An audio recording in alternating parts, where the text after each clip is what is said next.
Thank you for joining this session. I am your session moderator, Mark McCormick. Please use the chat to share comments, resources, or to pose questions to the presenters. Be sure to select the panelists and attendees option from the drop-down menu before sending your chat. If you would like to view closed captioning for today's session, click the CC Live transcript button on the bottom of the Zoom room. Now, please join me in welcoming today's presenters for Balancing Act, meeting security, privacy, and compliance mandates within universities' open and collaborative environments. Thank you very much, and welcome to all the participants.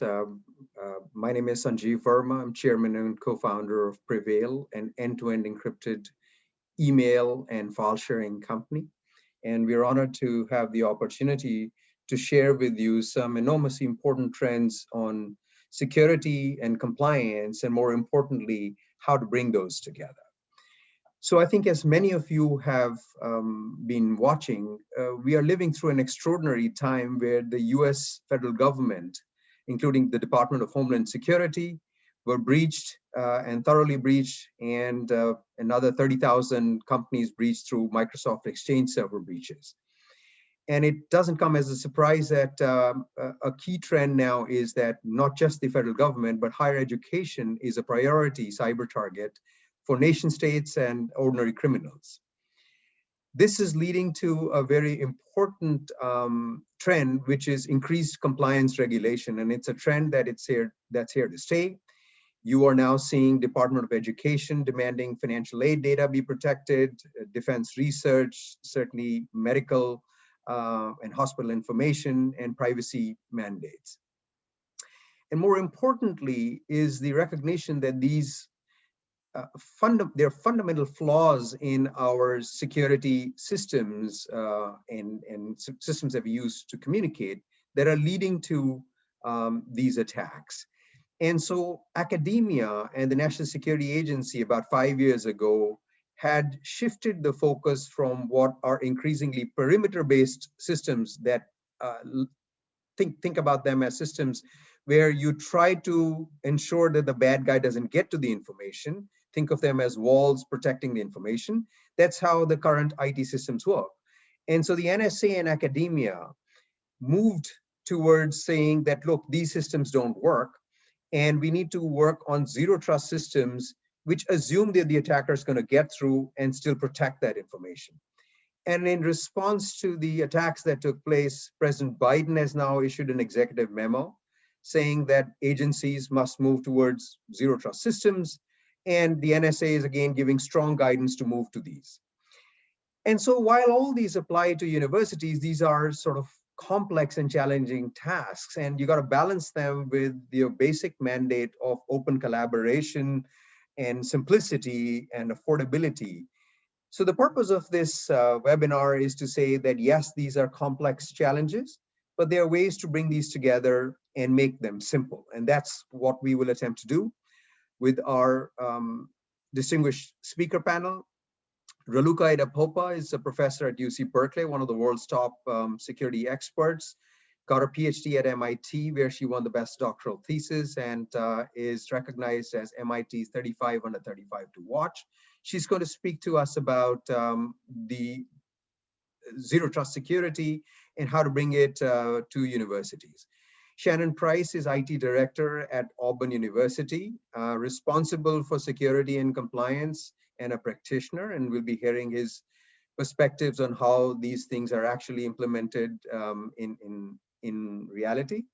And I shall be providing you with a quick overview of some of the important compliance mandates, and again, how they relate to zero trust and how do we simplify these. So let's start. We want to focus there, while there are many, many compliance mandates, we want to focus initially on those that are coming down from the federal government, and those deal with controlled and classified information. And they come from many departments. So the Department of Education has asked higher ed to now protect student financial aid with NIST 800-171, which is a compliance framework with 110 controls. The Department of Defense is asking you to protect it through controlled unclassified information via CMMC. But you can see now nice relationships. CMMC is just 110 NIST controls plus another 20 controls. And again, these came from academia. And then finally, the Department of State is asking you to protect information for ITAR standards. And why do I bring up this obscure standard? Because ITAR standards now are requiring the use of these zero trust principles, particularly end-to-end encryption. And so if you want to protect them, you have to use systems that use zero trust principles, and Raluca is going to define what they are. So you'll begin to see that CUI frameworks can coalesce around, for example, NIST 800-171, and the security frameworks that address them are starting to now show up in the form of zero trust mandates. So from a security and compliance perspective, higher ed, to simplify things, must think of three things. One is to think of platforms that are rooted in fundamentally strong security, particularly those that are in the cloud, to secure their sensitive data. But more importantly, while in the past you would have just asked the vendors to go and supply a platform, in a compliance-heavy environment, you now also should be looking for compliance documentation and detailed documentation from vendors that are providing you the systems to protect your information. And third, these compliance mandates aren't trivial. And so you've got to look for compliance expertise, either in-house or through external consultants. And only when you bring those three elements together, a fundamentally secure platform, up-to-date and precise documentation and compliance expertise, can you put together an effective compliance program. And so I want to give you an example referring to CMMC. And I chose CMMC because it also includes NIST 800-171, because again, CMMC is NIST 800-171 plus 20. And NIST 800-171 is a core compliance program that universities should be paying great attention to. So if you simplify, CMMC's 130 controls can be split into 17 domains, and they range from access control to system information and integrity. But again, the thesis that I shared with you on how to simplify it, if you choose an appropriate security platform, and I'm giving an example of PreVeil over here for email and file sharing, you'll notice that you'll meet the boxes or the domains in green by just using the platform. But that isn't sufficient. So you'll notice that the boxes in yellow are the domains that you satisfy where it's PreVeil in conjunction with policies and procedures that we'll be providing. And then finally, there still remains a gap, and the ones in blue are simply policies and procedures, but that's where you want to have either in-house expertise or external expertise, and certainly we are happy to provide those, but it shows you how a complex program with hundreds of controls can essentially be simplified to policies and procedures, a strong platform, and compliance expertise. And just to give you a perspective on when we speak about documentation, how thorough does it need to be? So when you look at CMMC, the compliance documentation that an organization like ours provides and what others that are competing provide is somewhere in the vicinity of about 200 pages. That's how you can build your system security plan. And that's the level of detail that you ought to be demanding from the basic platforms that provide you with security. And then let's go forward and speak a few things about ITAR. So why do I again bring up this obscure standard? I do so because I mentioned that in order for you to gain compliance, you need a fundamentally strong technology platform that is rooted in principles that adjust even if an attack occurs. And you might say, well, that's pie in the sky. And I am pointing out to ITAR to say, absolutely not. It's not just President Biden's and NSA's requirements.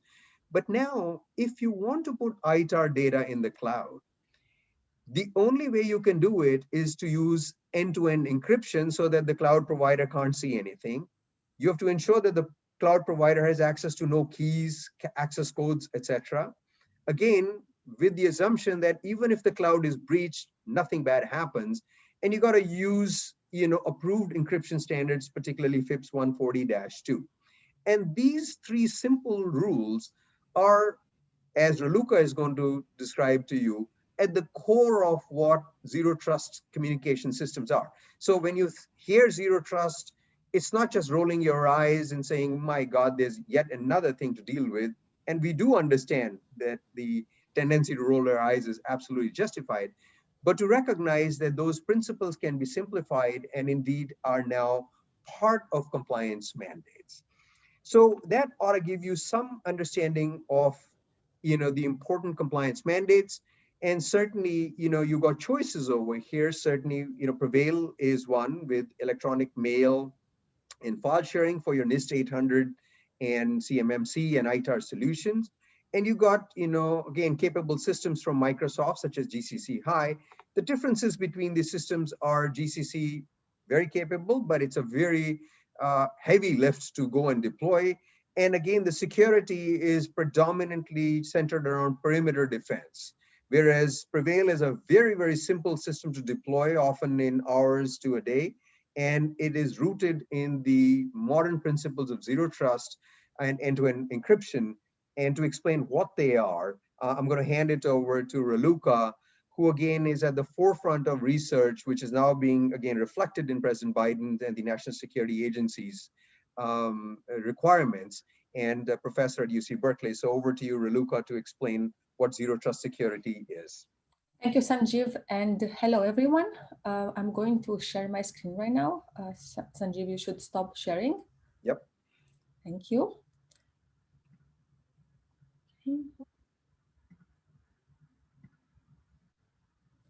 All right, so I presume that you can see my screen. All right, so I'm very happy to be here and see people attending from all over the place. And I'm very happy to tell you about this very important concept, zero trust. So if we contrast with the way security systems protect the data today, their approach is so-called perimeter-based. What this means is that the systems try to build taller and taller walls around the sensitive data to prevent attackers from getting into the data and accessing what they're not supposed to access. Now, the problem with traditional perimeter-based security is that these taller and taller walls are made from software, and software will always have bugs that attackers can exploit to break in and get access to the data. So with perimeter-based security, attackers will eventually break in. They will always break in. It's not a question of if, it's a question of when. And we, I'm sure you've seen in the news over the years, constant relentless attacks. Recently, quite scary, the SolarWinds attacks and Microsoft Exchange server that exfiltrated emails and files from millions of users and that posed national security concerns. Now, in contrast, the zero trust model says that you should assume that the attacker will break in and be prepared even then, have some data protection even then. And this has been a model that we academics have been proposing for years. And it's nice to see that now even the industry is adopting this more and more, including the fact that NSA strongly recommends that the zero trust security model be used. And also recently, there's an executive order that also Sanjeev mentioned from the White House saying and pushing towards the advance towards a zero trust architecture and securing cloud services using it. Now, let me show you how PreVeil approaches and provides zero trust to mail servers as an example. And I'm going to start by showing you how CUI data is handled on traditional mail servers. You have, let's say, a client on some company A mail server that wants to send an email to users on other companies. And let's say that they're using a traditional system like GCC High, Office 365, or G Suite. What happens is that the client takes the email, is going to send it to the recipient's mail servers. Okay, the mail servers are going to be able to see and access that email, store it, and then send it further to the recipient users within those companies. Now, the problem here is that these mail servers, they get to aggregate all the mails their users receive, and they're in non-encrypted form. They're available at the mail servers. And so if an attacker breaks in, which attackers are going to eventually break in, like in the case of Microsoft Exchange Server and so many other examples, then attacker is going to get all that juicy data out because it's available there at the servers, unprotected. In exchange, zero trust approach has a very, very different approach. So end-to-end encryption is a pillar of zero trust that we use in PreVeil. So with end-to-end encryption, the intermediaries, including the mail servers, only see encrypted data. So you have a user on company A encrypts an email before sending it to the recipients. And this email is, oh no, I have the animation, sorry. And this email is going to be sent encrypted to the recipients, passes encrypted through the mail server, and only the recipients can decrypt this email. Now, the key for decryption is only on the endpoints, the sender and the recipient, and not on the server. And this is important because it means that the server only has access to encrypted data. So if an attacker breaks in, they're only going to see encrypted data, which looks like random, like gibberish. Okay, so only the endpoints, that's why it's called end-to-end encryption, have the ability to decrypt the data. And end-to-end encryption is becoming very popular, including if you're using WhatsApp. Also, Zoom has end-to-end encryption right now. It's really heavily on the rise. And in fact, the NSA strongly recommends to use end-to-end encryption in this world of telework for your regular communication systems, for chat, for file sharing, for video calls, and basically most communication that you're doing. However, it's not enough to achieve zero trust. There are a few other elements one has to take care of, which PreVeil does. For example, in a traditional system, the way a user authenticates is using a password. You just prove to a server that you know the password, and then the server lets you have access to your account. Well, these passwords, as you know, are guessable. So when an attacker guesses your password, they can prove they are you to the server and have access to your account. Instead, in PreVeil, what we use cryptographic keys. So these keys are on the machines of the users. Each user has their own separate key.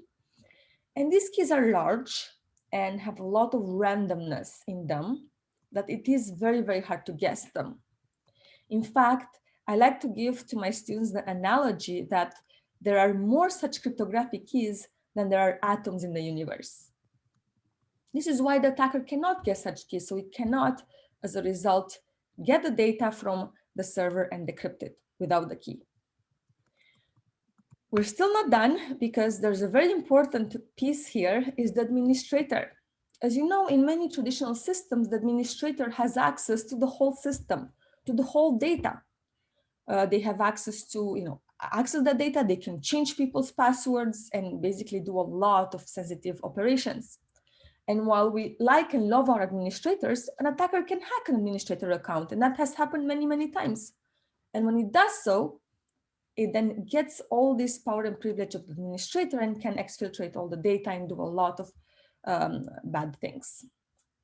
This is why, to achieve zero trust, one must make sure that the administrator is no longer a central point of attack.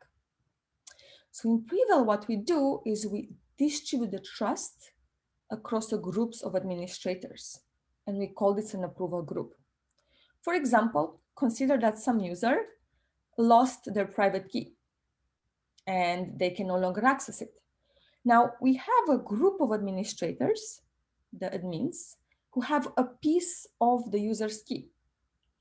And together, if they want to approve this user to reconstruct their key, they can put that key together and enable this user to get again access to their data and be able to decrypt their files and emails. So the nice thing about this is that if an attacker attacks any one administrator, all they're going to be able to get is a piece of the key. And now this piece is a cryptographic piece. It's something called a secret shared shard. And this piece is not going to tell them anything about the key.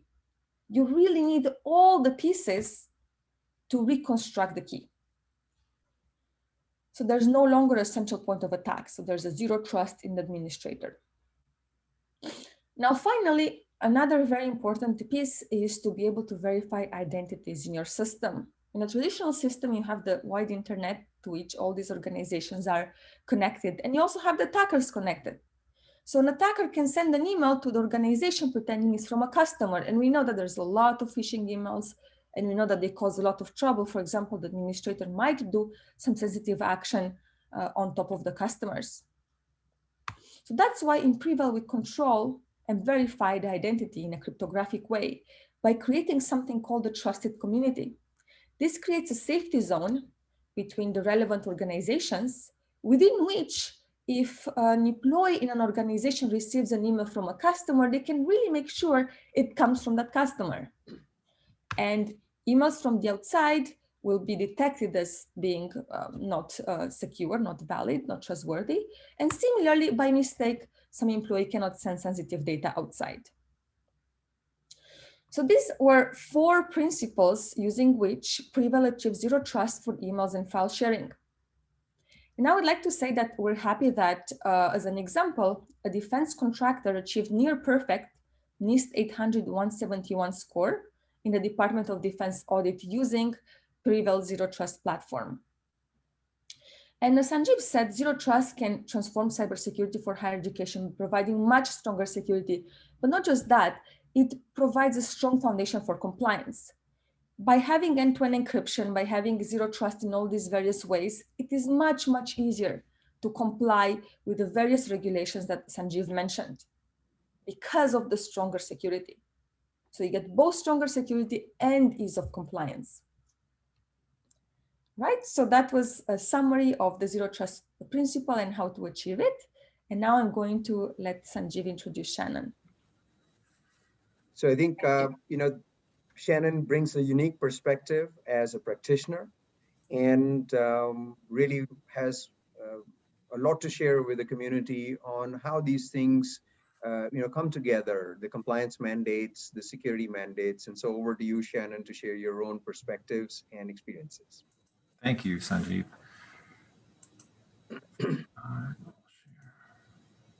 Okay. Good morning. I'm Shannon Price. I'm IT director actually in the College of Engineering at Auburn University. I'm not CISO or CIO. I'm really at the operational level. And so I've been involved in developing security plans and been through audits related to NIST 800-171 from Missile Defense Agency and others, where we've had very favorable results. So mostly I've been in the implementation phase. We've developed these and implemented them. We've explored so many different options, and I'm going to give you a few of the lessons that we've kind of learned. Yeah. So as Sanjeev said, these regulations are here to stay. I've been to so many conferences, and higher ed just believes that they can lobby and get out of these regulations or reduce them or get funding for them. And those things are just, I haven't seen them budging in years. And so our professors really want to request fundamental research exclusions from these contracts. And they're granted less and less frequently, at least for the kind of research that Auburn has been doing. We also have noticed that even the request for fundamental exclusions can take a very long time. And so the researchers have the choice of sitting and waiting for these for months and months and months, or they want to go ahead and start their research. And so you really have no choice than to get started with assuming that you're not going to get the exclusion. So the IT department needs to have these solutions in place. We need to have already just be ready to roll when a new contract comes along. Really, the overall challenge is that you have to educate everyone. The researchers, from the proposal time, they need to be educated about what they've signed up for and what these regulations mean. The contract administrators need to know about them and to recognize these clauses in the contracts. And then really you need a campus evangelist and who's going to educate the administration and all of the different parts of the university so that you can develop a plan and that it can be funded and also enforced across campus. The thing that people will want to hope for is that technologies can get you compliance, and there is no easy button. You know, you can't just pay for GCC high and then walk away and say we're all good. All of these solutions take a lot of work, and as Sanjeev said, almost half of the requirements are grounded in policies and processes. And so, and that's really, in some ways, especially at a large university, those are the most difficult part, to do active monitoring when the controlled research is just a subset of what you do, separate from the academic and the non-controlled research.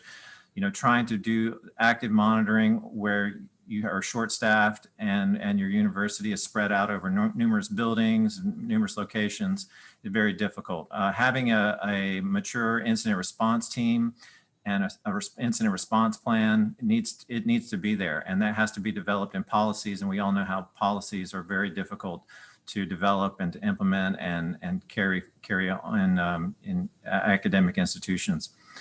You have to do regular assessments and audits. Somebody has to be tasked with that. Somebody has to record that, and those have to be done as part of the compliance. And we found that some existing campus processes really needed to be improved. For example, access control, the card swipe, and the key issuing system. And so how do you get physical access to the places where this controlled research, you know, then you have to go talk to the facilities management and ask them about their databases and how do people get granted access. And so all of those processes have to be reviewed for compliance as well. And those are, again, are meetings and meetings and meetings. If you had to change the campus password policy that affects everybody on campus, that's a pretty big conversation that you have to have. So the processes and the policies are very, very difficult, time consuming especially. This messaging and file sharing is a very great place to start. That was a place that we were lacking when we started the first iterations of our 800-171 plan. We felt at the time that a commercial Office 365, which we were using, was going to be compliant. We've been through so many conferences and through so many conversations, internal and external, and just it is not going to be compliant. Microsoft will not stand behind you. That Office 365, G Suite certainly is not going to get you compliance either. And so that really, then the replacement for that was an enormous project. The on-premises solutions were going to be complex. We didn't have the staff. We didn't have that. We were going to have to acquire a lot of hardware. It's going to take months and a year. And we found PreVeil pretty early on. We started to look at PreVeil last year. When we finally decided we wanted to do a pilot with PreVeil, it was up and running in 3 days. And so we had a secure messaging platform, a secure file sharing platform that we started to pilot, and we expanded out to 30 users within 2 weeks. And have gotten nothing but good feedback as for a message and file sharing platform. Feel very confident with it. We also have enrolled with GCC High. We have a tenant in GCC High, and we're using that. Of course, it has many more features. But it is so complicated. We've had contractors who have been helping us implement it in a compliant manner. As Sanjeev said, it's really just an outer shell, and then how you have to configure that to be compliant, and you have to really know what you're doing. Very, very complicated, very expensive. We're working on that for a year, and it's still not finished. So that is, you really need to get started if that's the direction that you're going to go. The other thing that really happens is that people feel like they have this easy button, or they can implement things with virtual machines. Even with the secure messaging and file storage, you're going to have to protect your endpoints. The endpoints are going to have to be protected, encrypted, multi-factor to get access to the device. And so you feel like when you implement something like GCC High, PreVeil, or some on-premise message passing, then you've checked all the boxes, but you still have to protect those endpoints. Virtual solution does solve a lot of problems, but it depends on the needs. There are some things that just don't fit, especially when we're doing engineering research, complicated engineering research, where the devices they need to connect their computers to small little devices, or they're developing wireless things. You can't do that in a virtual environment. And so we have physical workstations, but we do have some projects where a virtual machine works and makes sense. Another problem with virtual environment is that if I'm collecting data, I need to get the data up to the virtual machine. So the machine that you're using to upload the data to the virtual machine comes in scope. And so that needs to be compliant. You have to even have a way to transfer the data to and from that virtual environment. So what we've done is implemented a secure enclave that's restricted even in the whole university with defined boundaries and restricted access to the devices within those boundaries. We use on-premise solutions for endpoints with Active Directory. We have Intune. We use Jamf for Macs. We also have Linux, which are very difficult to kind of manage. You can't do it with GCC High. So we are using Ansible with Linux. All of those, the messaging and file storage worked fine with PreVeil. So that, you know, it is a really critical piece for our solution. We do have, like I said, the GCC High environment. It is complicated and expensive, but a good thing about it is it's separate from all of our other things. It's separate from the academic things that we do and the non-controlled research. It's easier to monitor it when it's in its own, when it's in a completely separate location, and we can control it a lot easier. So this balancing act, one of the things that you'll find is trying to convince the researchers that they are going to have to do this. They've signed up for it. This is a requirement. They're not getting out of it. They can't just get a fundamental exclusion every single time and get out of it. But to kind of demystify it for people, because they need to do their work. And so for me, operationally, I want them to be able to do their work. They got the contract because of the work that they do and how they do it. And so trying to demystify this, if I tried to explain 110 or 130 requirements to a researcher, they would glaze over and they would walk away from me. I would never see them again, and they would go do the research in a non-compliant way, and that would not be good for anybody. So what we really do is to tell them how their life is going to be different, how their day-to-day computer use is going to be different. Things like you're probably not going to be administrator on your own computer, or you might have to use a separate account for administration. They're going to have 2 email addresses, one for sensitive work, one for non-sensitive work. They're going to have to know where their files can be stored and not stored, how to exchange files with other people, whether it's people off campus or people internal to campus, how to move that research data, like I said, from wherever it's collected to the environment. The contract data also has to flow around campus, and people need to know how to move those things around. They're going to have to multi-factor all the time. People are multi-factoring more and more, but in our control environment, they multi-factor many times a day, and you just have to get used to it. We're going to have to look at the use of removable media, flash drives. I mean, it depends on what policy you adopt and how you're going to control those, but we could not say you can't use removable media. We had to find a policy to control it and monitor that.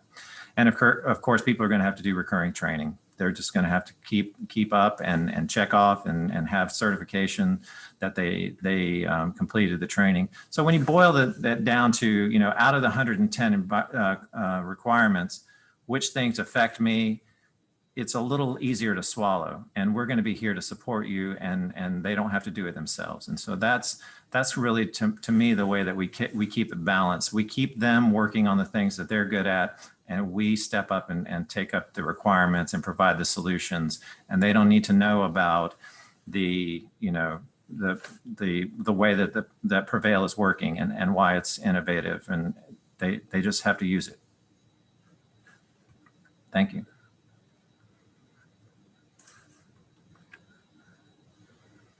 Thank you very much, Shannon. Appreciate that.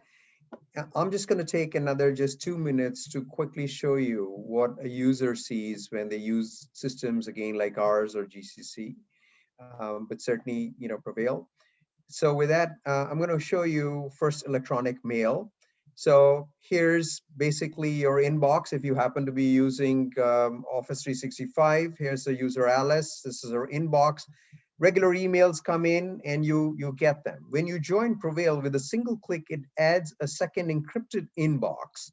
And this is where all of your encrypted emails come in. So Shannon had sent me this information of the deck. You'll notice it's end-to-end encrypted. It says so. You read it just as you're used to, and you reply to it, it'll go automatically encrypted. And when you Sanjeev, yeah. You are not sharing your screen quite yet. Okay, just a second. Is that better? Is the screen being shared? Yes, we can see that. Yes, Okay. Yep. So here's again Alice's inbox and her regular emails and the PreVeil single inbox that has all your encrypted emails, email from Shannon describing the deck that we're using, etc. And you can go and open it and reply to it just as you're used to. And that's basically all that it does. So it's a user experience that is very, very simple. Simple to use. And when you send an email, for example, to someone, the email is encrypted automatically. So if you, for example, send an email, and I'm going to go show you that momentarily, you compose an email and you say it's a new email and you say, I'm going to send it to Ed Murphy, who happens to be on Google, it gets automatically encrypted. And for the paucity of time, I had already sent one. Here's his Ed Murphy on Gmail. And again, same email address. Here's the inbox. And I had sent an email from Alice, and there it is. So all these emails provide you with state-of-the-art security. They can't be hacked on the server. They cannot be compromised using password attacks, etc.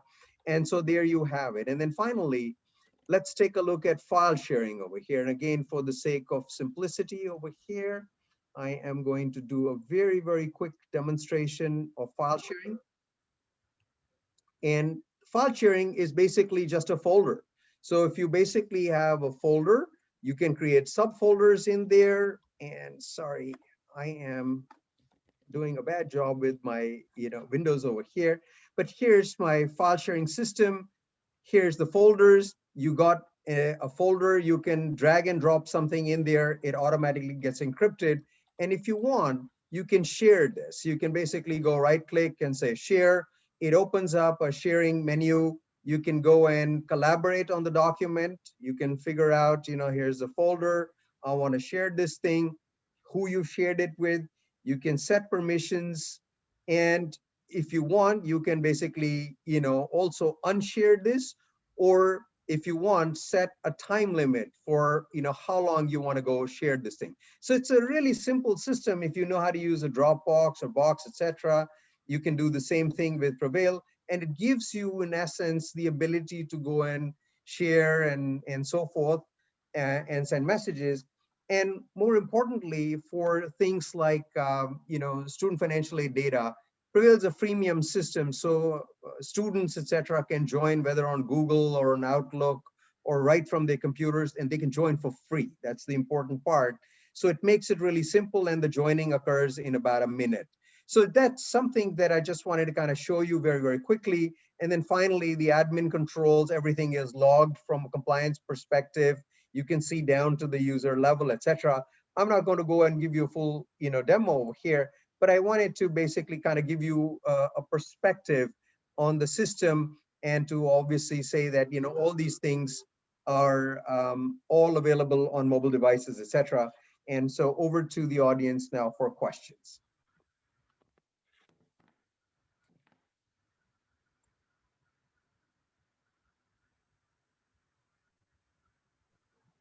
How do we handle the questions over here?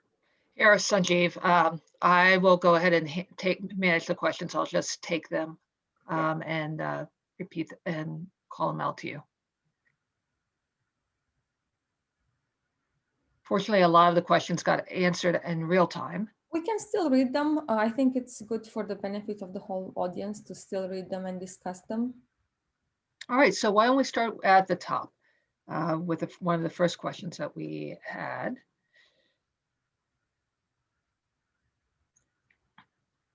Okay. Yes, so there was, how does, here it is. Sorry, give me 1 second. Maybe Michael Maddles. How does Zero Trust prevent a breach when an account is compromised? I assume the thought around Zero Trust is protecting the system and endpoints. This was from Michael Maddle. Yeah, so I answered this in chat as well. So I'd like to also answer it orally because I think it's a very important question. And I know that Michael was asking this question as I was going into the explanation of how PreVeil does it. So probably the slides answered. But basically, at a high level, end-to-end encryption does a lot because even if the account of a user on the server is compromised, with end-to-end encryption, the data on the server will be encrypted, so it will look like a gibberish random. So even if the attacker breaks in and they steal the data, it's encrypted, it's random, it's not something that they can decrypt and see what's inside it. So it's nice because even if the server is compromised, then you still have this protection. And then I mentioned the other principles of approval groups and trusted communities and not using passwords that further strengthen this point. So I would also like to augment that by just, again, sort of sharing my screen here. So again, if you look at your Outlook or Gmail account and your file sharing account, and when you see these accounts, this is your regular Office 365 account. If I steal your password, I can get access to your account. I can remotely log in. If the server is attacked, you can get access, and the admin has unilateral and full privileges to access any and all information. Here, the information is looking exactly the same. To the user, it looks the same, but there is no password over here. There's an encryption key that's on your device, and that's what's protecting you. And that key is unguessable, as Raluca had pointed out. No modern technology or compute system can guess that. Second is that the system, if you got to the admin, gets you nothing. And if you got to the server, gets you nothing. So the only way in which these systems can be compromised is if the actual device of the user has been physically compromised. Either the attacker has fully gotten in, and then you can try to get at. But you will also notice that if that happens with, say, for example, a phone, there are additional protections, and I'm going to go and project my phone over here for a second. You'll see that the information is biometric authentication associated with it on the phone. And so even if the attacker, for example, gets access to your phone, there is a second layer of biometric authentication that is required, in which protects the user even if the device is compromised. So hopefully that kind of gets you a perspective on how these systems sort of work. They're very similar to what you use every day, but behind the scenes, they are completely different. And Sanjeev, I think there was one other question asking about whether you need a new PreVeil email address in order to. No, and the answer is no, you do not. So again, if you're looking at my screen, this is Alice with her email address, which we happen to pick as demo@preveil.com. Her encrypted inbox has the same email address. And to try to explain this to you, I'll give an analogy. So many of you are iPhone users, and you send iPhone messages from the same phone number to other Apple users. When you use iPhone, the Apple users to Apple users messages go via iMessage, which is blue. But if it goes to somebody who's not at the other end on Apple, it goes via the SMS network and it goes green. The phone number is the same. It's going through the same applications, but through two different routes. And it's the same thing with PreVeil. It's the same email address. Your encrypted emails are going end-to-end encrypted, and the ones that are non are basically going with the same email address through your regular Office 365 system. And I, for the IT folks over here, I want to ensure that the system fully supports e-discovery, document and file holds and email holds, etc. And Freedom of Information Act, all of those capabilities are built into the system over here. Any other question? Maybe we can go down into the other questions. Yeah, I think one that's pretty straightforward here is how many approval admins are required to restore a key? And how do you manage this in smaller organizations, I think is kind of the crux of that. Yeah, so Larry, I can offer, I'm sorry, I can offer a quick answer to that. The minimum is 2, And you can set an approval group that has any number of approvers, and it doesn't necessarily even need to be admins. So you can say I have an approval group of 6, some that will maybe even include Shannon for some really sensitive information as an example. But the minimum that you require is 2, so that it's not just one admin. And you can say I have 6 approvers and I need 2 to approve. I have 6 approvers and I need 3 to approve. It's up to you what you decide. I think Sanjeev answered my question, and and our answers are strikingly similar. So on the chat. So yeah, and I just wanted to also show again, this is the PreVeil app on the phone. And for those people that had asked about the device protection, you notice that it had biometric authentication on it. And here's all your emails, and here's all of your files for Drive. And you can again share them as well, right from the phone as well. So again, making it simple to be compliant, making it simple for the users. And again, if you want to, you can get this app on your phone, free. Anybody can set up their account to see, how to do it, and it takes about a minute to do so. Any other questions?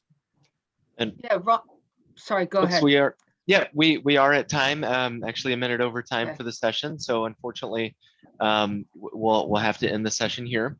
On behalf of all of us at Educause, thank you, Raluca, Shannon, and Sanjeev for your time today. And thank you all for participating in this session. Please use this programming break to browse the conference agenda or connect with others by scheduling a brain date. Thank you all. Thank you, Mark. And I would just want to conclude that we have resources that are available for Educause and the participants on describing each of these in white papers, etc. If anybody's interested, don't hesitate to reach out. And thanks, Educause, for hosting this. thank you, everyone, for attending. Thank you. Thank Thank you. you.